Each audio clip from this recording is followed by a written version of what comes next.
আজ করব চায়ের সাথে চাটের একটা রেসিপি। চাট করব এই রুটি দিয়ে। তো রুটিটাকে প্রথমে আমি কেটে নেব, কাঁচি দিয়ে আমি কেটে নেব।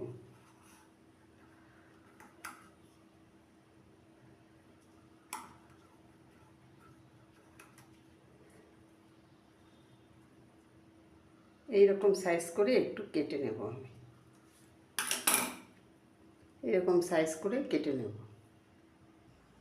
তো রুটিগুলোকে আমি এরকম একটু ছোট করে কেটে নিয়েছি, এরকম সাইজ করে কেটে নিয়েছি।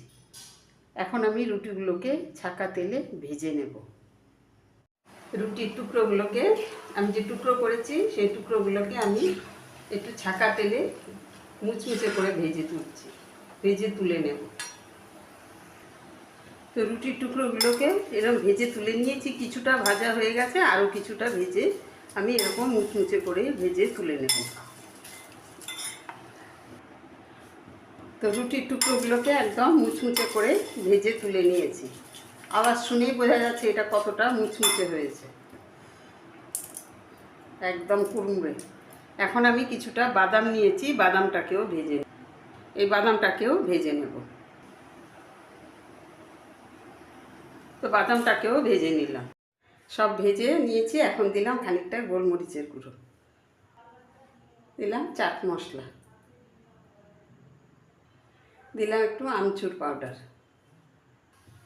এখানে নিয়েছি খানিকটা পেঁয়াজ কুচি, ধনেপাতা কুচি আর টমেটো কুচি। তো এইগুলো মিশিয়ে নেব।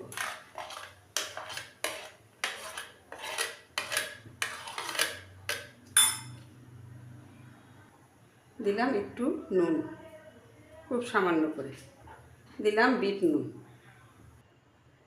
এখানে কিছুটা কারি পাতা ভেজে নিয়েছি, কারি পাতাটাকেও মিশিয়ে নিলাম। দিলাম খানিকটা ভুজিয়া।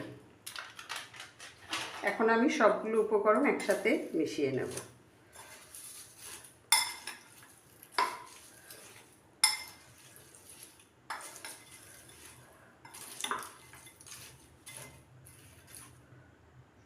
তো তৈরি হয়ে গেল আমার রুটি দিয়ে চাট।